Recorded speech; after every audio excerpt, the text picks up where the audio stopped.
So, Cyberstorm Access is right around the corner, and the future of the TCG is looking pretty crazy. What's up, guys? Welcome back to another episode of Cards and Coffee. Today, not only are we going to be digging into the new meta warping decks that are coming out of SCIAC, but we're going to talk about how they stack up against the current best decks of this format, and what options you might consider when teching out your deck, or of course, what decks you might want to choose to compete with. But first, as always, guys, please go grab yourself a cup of coffee or something. That way you guys can sit down and tune in. Let's do this.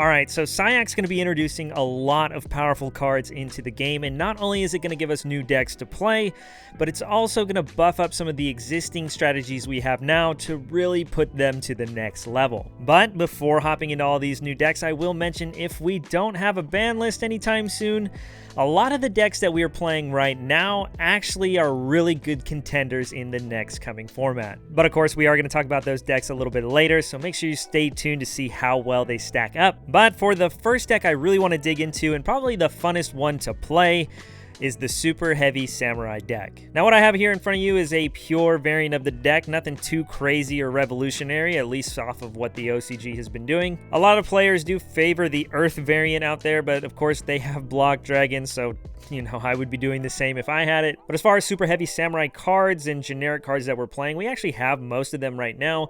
But as far as the new stuff coming out of SCIAC, we are going to be getting Superheavy Samurai Bike. Of course, we're also going to be getting the Prodigy, the other scale, the Big Benkai, and then we also get a nice extender in the form of Soul Gaia Booster. In case you're unfamiliar with what this deck does, you have like 12 one-card starters and a bunch of other two-card combos as well to go full combo. The deck can play through and around hand traps fairly decently, depending how well it opens. But the thing that puts this deck over the top isn't the fact that it has 12 one-card starters, it's the fact that you have so much room for non-engine. As you can see here, we have a stack of hand traps, and of course there's like Curry cards as well. You could also be playing Kaijus. Those cards are going to be really relevant in the Pearly matchup coming up as well, which we will talk about in a sec. This deck does have the downside where you can't use most of these monsters' effects, at least the super heavies, when you have spells and traps in the grave. So if you're taking a pure route, you really don't have the room to be playing spells and traps unless you find some cool way to get them out of your grave, whether it's banishing them or putting them back. Unfortunately, we don't have snow, so we can't abuse it in that regard. But this deck is so much fun to play. Prodigy is a level 4 tuner that throws itself out on the field for free, while also getting you a low scale that is also an additional searcher, and at the same time you link summon in Synchro Climb into Baron de Fleur while abusing your in-archetype Sangin, the Soul Piercer. This is also not once per turn, and you can constantly be searching Samurai cards from your deck to your hand, helping you link climb and synchro spam your way into some crazy boards, while also being able to get you access to Regulus to give you more Omni Negates, and of course Cyberstein, which you can use to summon Naturia Exterio, which is an insane floodgate for your deck. Now, one thing to keep a note, technically Naturia Exterio is a way that you can banish cards from your graveyard to get those spells and traps out of your grave, so that is something to keep in mind. But again, that's not the most reliable thing, because if you got to Exterio, chances are you're already winning the game anyway, unless your opponent has Dark Ruler No More. But speaking of a card like Dark Ruler No More, of course this deck really can't afford to play it because you can't play going second spells and traps. But board breaker cards like Dark Ruler No More are really good against this deck because you can't like set a Solemn Judgment or something, because again it will turn off your deck's engine. But again, I guess if you did go full combo and you are worried about it, technically you could side that in. You really wouldn't mind activating a Judgment and putting a trap in your grave, because again, if you have Exterio, you can get rid of it.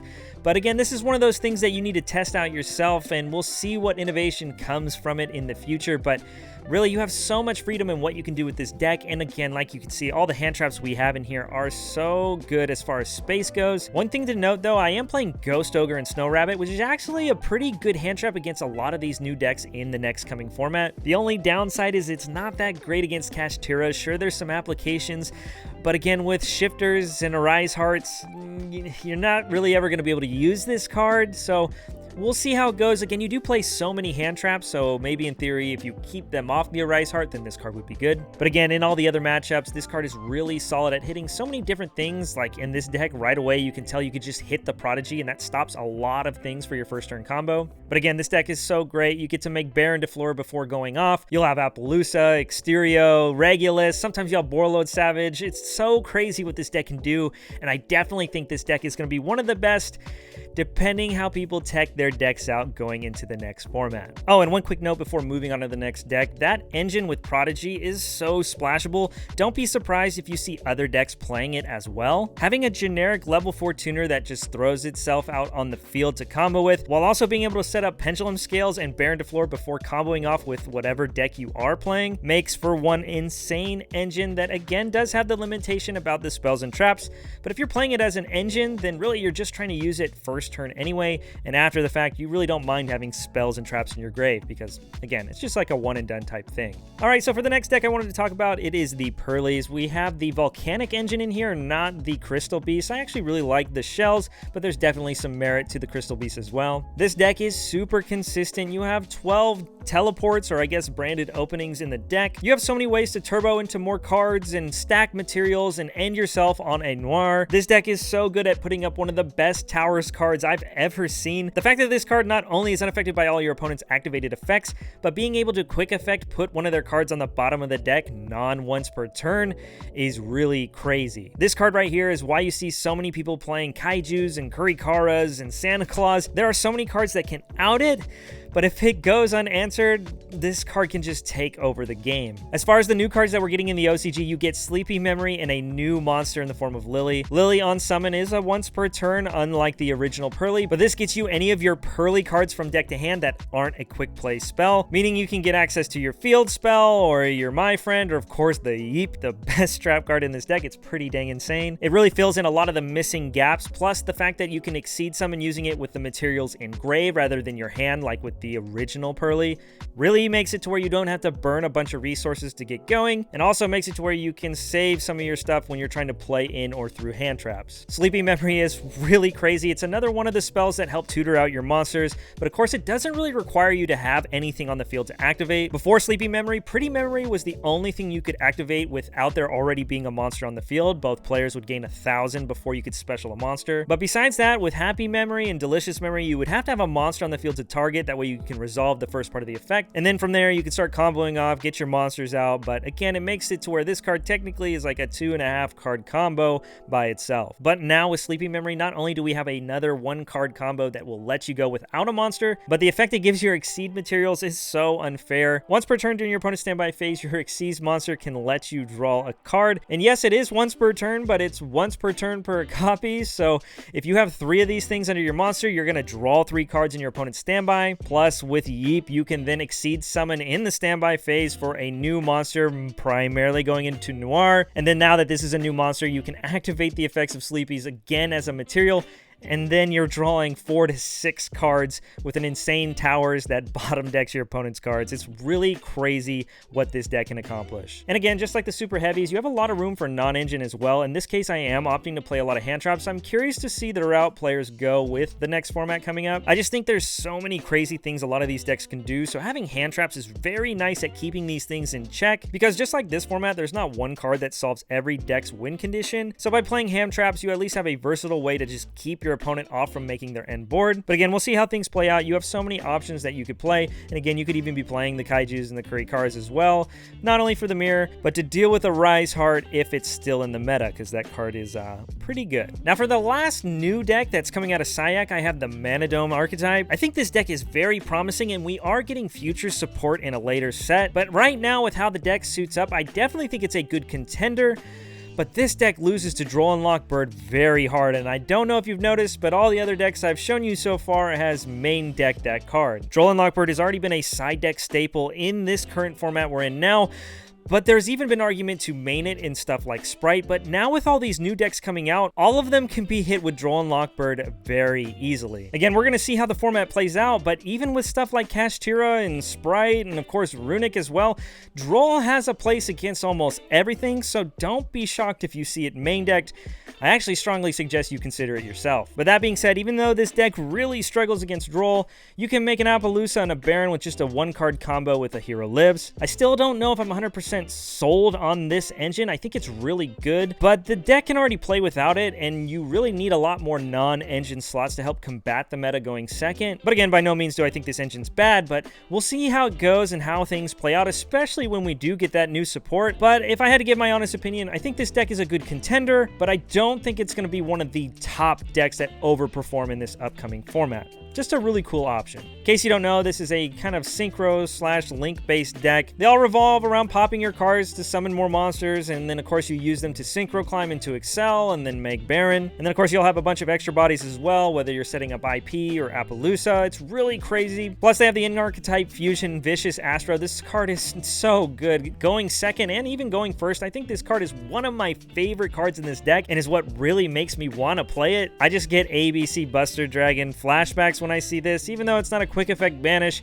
I still think being able to summon this out freely from using materials in the grave is really insane. Oh, and I guess you can use the field as well. Again, just like ABC Buster Dragon. Now, before moving on to the next deck, I just gotta say, make sure you're subscribed to the channel and turn on the notification bell, because I'm gonna be doing a bunch of content on the decks we're talking about today. So whether you're trying to learn how to play some of the new decks or what to do with the deck you're currently playing to help combat it, hopefully I'll be able to help you guys out. And of course, have some fun while doing so. Now moving on to one of my favorite decks, the Branded Despia deck. This really becomes a gimmick puppet turbo deck. With Syac, now we get Albion the Incandescent Dragon, which is basically an expulsion on legs. You already had so many ways to get access to expulsion to do this combo, but now with the fusion, you can skip out on getting expulsion and then search something like a red if you really would rather have that as an interruption. Or if you're afraid of something like Bell or Crow or the Bestials to stop your expulsion, then you could just set up the Incandescent Dragon. That way you can force them to use the one they have in hand to try to stop it, and then of course you could just flip the trap afterwards and still puppet lock them. It's really unfair. This deck actually doesn't get that much out of the new set, but every card you play actually adds another layer of not only interruptions you can build,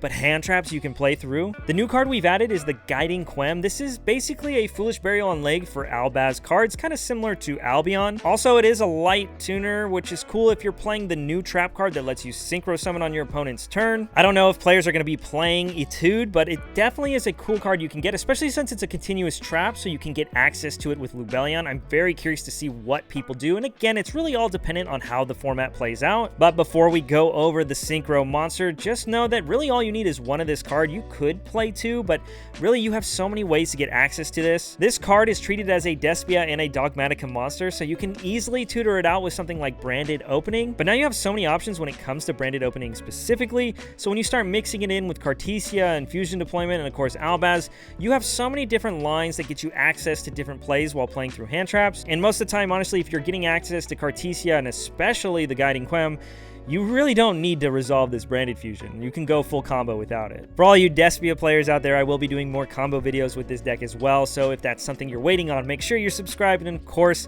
ding the notification bell. That way you guys get notified when I post the video. But really quickly, one of the best things about the Quem is the fact that whenever a monster leaves your extra deck, whether it's you fusion summoning or using one of your card effects to send something from your extra deck to grave, you can target any Albaz or a monster that mentions Albaz in the grave and special summon it to your field. So now more times than not, rather than adding the Blazing Cartesia to hand, you'll actually just bring it back from the grave with your Quem on your opponent's turn, making it to where now not only can you fuse on your opponent's turn as well, but after you use something like Mirror Jade to banish one of your opponent's monsters, you can use Blazing Cartesia to fuse with the Mirror Jade and any other fusion monster to make something like a Dracostapelia. And of course, what's really insane is that will trigger Quem on your opponent's turn as well, because now a fusion was fusion summoned, which means it left the extra deck, and then you can use its effect, and the Mirror Jade has Albaz mentioned in it, so you can bring it back again without having to use like Branded in Red and Adlib to basically get a second Mirror Jade interruption. I think this card adds an amazing layer to this deck, and there's so many different things you can do with it, and I can't wait to show you guys what I've been doing as well. But of course, don't forget, there are going to be games where you literally only open Branded Fusion, so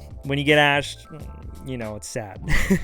Before moving on to the next deck, I just want to talk about the Synchro. Again, we're not playing the trap that lets you make it, but it does have a pretty cool effect when it's on the field. If a monster leaves the extra deck, you can target a monster and negate its effects. It's pretty cool. It's good negation, but again, I'm not really summoning this if I'm completely honest. But for me, what's most relevant about this card is its graveyard effect, just like all the other Albaz fusions. At the end phase of the turn, this card is sent to the graveyard. You can special summon a light spellcaster, well, whose attack equals its defense, which is, you know, Cards&CoffeeTCG and Quem. You can bring it out from your hand or the main deck, which is really crazy because now you actually wouldn't have to use Quem to revive the Cards&CoffeeTCG on your turn. Instead, you could just add it to your hand for follow-up and then use the Synchro to tutor the other one out from your deck, saving yourself some resources and, of course, accomplishing basically the same thing. Multiple interruptions, and of course double mirror Jade, Dracos Depilia, and whatever other spells and traps you might have set up, whether it's the Puppet Lock or Branded in red. I really feel like it's obvious, but Branded by far, in my opinion, is one of the best engines, at least in this current meta. But the only downside is, just like the Manadome deck, there's not a lot of room for non-engine, and again, we do have some things we can adjust in this deck list, but you're really reliant on your engine doing what you need to do, so something like a Good Time Ash on Branded Fusion can hurt if you don't have ways to play through or around it. And of course, like I mentioned, Droll and Lockbird was a very good card, and this is yet again another deck that could potentially get really hurt by Droll, depending on what your hand is. Alright, so now before talking about all the different tech cards you might want to add to your main deck or different things you could play to combat the upcoming meta, let's talk about the old decks that are destroying the meta right now, and if there's no ban list, how viable they can still be going forward. Now, Kashtira is arguably the best deck of this current format. It has so many good consistency cards and just great main deck engine monsters as well. Not only being able to lock your opponent out of playing the game, but of course, in general, Arise Heart is an insanely powerful card against the current format now. And with these new decks coming into the format, really nothing changes. Arise Heart being a Macrocosmos on legs and a quick effect banish face down is so good against all these new decks and of course the returning decks in Branded. Now, by no means is Arise Heart pass an FTK against all these new decks, but when you back it up with all your other tech cards like the Book of Moons and the Imperms and whatever else you might be playing, any of these new decks would really struggle going second, even if they aren't zone locked at all. The Samurais are really reliant on the grave for their searches and the recursion, and of course the Purrelys really want to get those spells from the grave to reattach to their monsters. Of course, you can still play because a lot of your rank 2s have the quick effect to attach the spell you just activated, keeping it from hitting the grave in the first place. But again, we're assuming Arise Heart Pass has 3 materials, so you're going to keep that Exceed off the field, so they're going to be really reliant on drawing their going second cards to at least deal with that. And of course, when you throw in Book of Moons and Imperms and anything like that, it can get very frustrating very fast. Now with the Manadome deck, it's actually pretty interesting because a lot of the cards that need to be destroyed actually don't need to hit the grave, so that's pretty neat that you can still technically play under it. But again, the quick effect banish is really annoying, and of course you want some of your cards to hit the grave, that way you can recur them with stuff like the Arrival. Not only that, it's a cost to dump with your Prisma, so if Arise Heart's on the field, you just can't use that effect at all. So while you definitely can play under Arise Heart, just know there are some key parts of your combos that get turned off just because of Macrocosmos, not even including the fact that one of your cards is going to get banished. Now, one of my favorite decks to actually come out of this format is the Naturia Runic deck. Now, I know the Runic cards are looked at as a little degenerate, but I really love the resource game that comes from this deck, and of course, when paired with the Naturias, it sets up some really amazing synchro plays, locking your opponent out with Baron and Beast, and of course also being able to set up some crazy attack point Shang Yings. And even though you're skipping your battle phase, this deck can really win games out of nowhere. Now, if this is a deck you were playing now or considering for the future, I actually think it's a very solid option. Again, Banlist Excluded, just because all your Runic cards are such great removal cards to bait whatever crazy boards your opponents might be making. You 100% are going to have to play some kind of form of Kurikaras or Kaijus in your deck,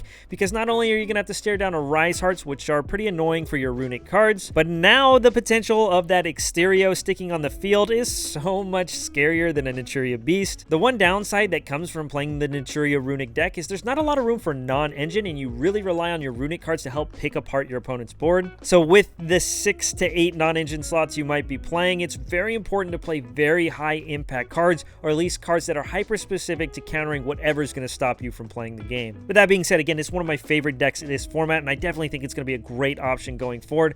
But just know, not only is there going to be Exterio, and not only is there going to be Arise Heart, but there's also going to be Pearly Noir, which just can't be touched by anything. So again, All comes down to deck building. So now you might be asking yourself, moving forward, what tech card should I be playing? Because it sounds like there's going to be a lot of stuff going on in this upcoming format. So I think in general, the first thing, which I kind of touched on already, is that Droll and Lockbird is going to be very good next format. Droll already hurts a lot of the top tier decks right now, so moving on to all these crazy search-oriented decks post-Syac, it's only going to get that much better. When you look at the Superheavy Samurai deck, you literally have 12 1-card starters that all begin with searching a card as the first or second card effect that you activate. Once you drop Droll, just make sure they have a monster on the field because some of them will be playing Gamma like I did in this list. They can't play Crossout and they can't play Called By because it would stop the Droll, but then now they can't use any of their effects. So again, Gamma kind of fits the best case scenario for that deck specifically. The Purrelys are able to use their quick play spells in the draw phase, just like Branded to summon their Lily to get their first search. But after they get the search off of my friend Pearly, then once you draw them, they're not going to be able to snowball out of control with the OG Pearly in deck,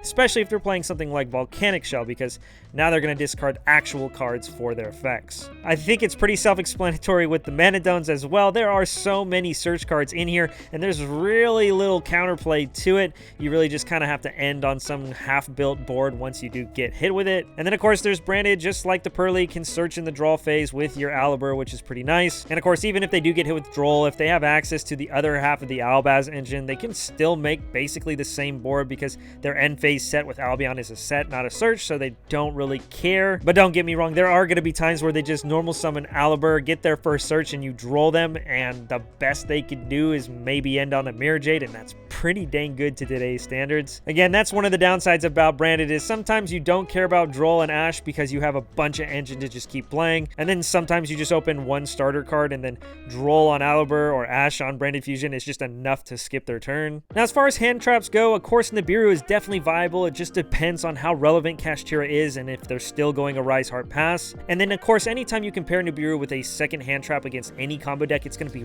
really insane. Pearly does have the ability to play under Nibiru by ending on Noir and then using the field spell to get it its 5th material, so that's something to keep in mind. But I feel like, especially in the first few weeks, a lot of players aren't going to be playing like that. They're going to be very greedy and just start spamming Pearlys to get as much searches and monsters on the field as possible, maybe making their Nightingale so they get the other bounce alongside it. I really like Gamma coming into this format. It's really good against the Pearlys because not only will it negate the monster that's searching, but it gets the body off the field so they can't exceed summon. They do have like 12 teleports, so again, it's not going to just stop them, but it's definitely a solid card, especially in a deck like Superheavy Samurai, where your searches could get Droll unlocked while you have an empty field. Gamma can literally be played in any deck, and it's one of the best going second hand traps in the game, so definitely consider citing it if you can't find the room to main it. One hand trap I wanted to talk about that I mentioned earlier is Ghost Ogre. There's actually a lot of things you can hit with these new decks. The big ones, like I mentioned in Superheavy Samurai, is of course the Prodigy. That is such a good hit with Ghost Ogre. In the Pearly matchup, you could technically hit one of the main deck monsters when they search to just keep them off if Exceeds, or you can even wait till later in the turn, till after they make something like Plump. They all have the quick effect to attach more materials, and of course Plump can add 2 extra materials when trying to set up Noir, so being able to let your opponent kind of just play the game, stack materials under Plump, think they're safe, and then hit them with the Ogre while they have 4 materials under it before Noir drops, really is a good card to punish this deck, so definitely keep an eye out for it. At least the side deck, again, it's really average against Kashtira. Oh, and another thing, technically you could also hit something like my friend Pearly as well. It doesn't activate right on activation. It's a once per turn, pay 500. So that's pretty neat as well. Now with Pearly, you have to find a way to out Noir, a card that's unaffected by your opponent's activated effects. So that can be really hard. Exceed Encore has been a very popular topic online, and of course it's seen play in the OCG as well. The thing that's really nice about Encore is it's a quick play, so when you start your turn, you will have turn player priority to activate it before your opponent can start drawing a bunch of materials for their sleepy memories. Again, Noir is unaffected by card effects, but a lot of times they end on just one of the rank 2s with a bunch of materials. That way they can draw 3 and then flip the Yeep and then put out the Noir. So now with turn player priority, before you even get to the standby phase, you can Encore their rank 2 away, keeping them off of drawing cards, but also removing a body so they can't even flip Yeep to get into Noir. Obviously, there's Kaijus and Kurikaras and Santa Claus and Sphere Mode and Lava Golem. There's so many different ways you can just tribute off these unaffected monsters, but the weird thing about those cards, while it does out the monster, it doesn't stop them from drawing a bunch of cards in the standby phase. Plus, with the field spell and my friend Pearly, They're going to get a free body out and, of course, recycle 3 quick plays from the graveyard, so they go +4. So while you out the towers, it's not going to feel good, especially if they set other quick plays to save themselves from dying. Now, one other thing that's pretty neat is Herald of the Abyss. This actually affects the player and not the monster, so this technically outs Noir by calling the right type and attribute. But again, this is a normal spell, so you're assuming you get to main phase 1, so they could still draw a bunch of cards. Again, it's very awkward to play against this deck, and why Pearly looks like it could be one of the best decks going forward. So again, instead of trying to break their board, it just might be better to stack your deck with hand traps. But again, we'll see how things play out. Now, the Superheavy Samurai deck puts up one of the craziest first turn boards going forward next format. Dark Ruler, Forbidden Droplet, Lava Golem, Sphere Mode. There are so many different things you could use to combat this board. And the fact, like I mentioned, they don't have any spells and traps usually to combat what you're trying to do. When going against the pure deck, if you draw the blowout card that outs the board, you should be able to crack it, and that's something I would definitely consider when you're side decking going forward. But again, since we established this deck already loses to draw unlock, you could even side cards like Mistaken Arrest for going first, or even Shared Ride, essentially a max C against the deck. Plus, not only that, those cards are also really good against the Pearly matchup, and of course insane against Manadome as well, so definitely consider picking those up. They are really good cards for going first. But with the decks that we play today, there are so many crazy end boards you already make that are just good to win the game on their own, so maybe you don't need something like that, but I will say maybe you're playing a combo deck that loses to Droll, so if they do activate it, you can set that Shared Ride, knowing if they try to play, you're gonna max see them and get the turn pass back to you. Just something to consider. Alright, so that's going to wrap things up for today's video. Thank you guys so much for tuning in. Again, the deck lists that I showcased earlier are by no means the way to build it going forward, and as the format develops, things are definitely going to change, but at least you have a template to kind of base your ideas off of. The future of the TCG format is looking to be so crazy, but in an awesome way if I'm completely honest, and I personally just can't wait to dig into it, and I can't wait till these new cards come out. And if you haven't already, please go check out this channel's sponsor, Next Level Anime. I'll leave a link down in the description below. They make all kinds of hats, hoodies, shirts, you name it. They actually made the gear I'm wearing now and what I wear at events. And if you're a big anime fan like me, there is definitely something there on that site for you. Plus, if you use my code Cards&CoffeeTCG, you'll get an additional 10% off at checkout. Plus, a portion of that purchase comes back to the channel, helping me make content for you. Thanks again for tuning in, everybody. I really appreciate all the support you guys have been giving me. And here's hoping to see you guys on the next one. Peace.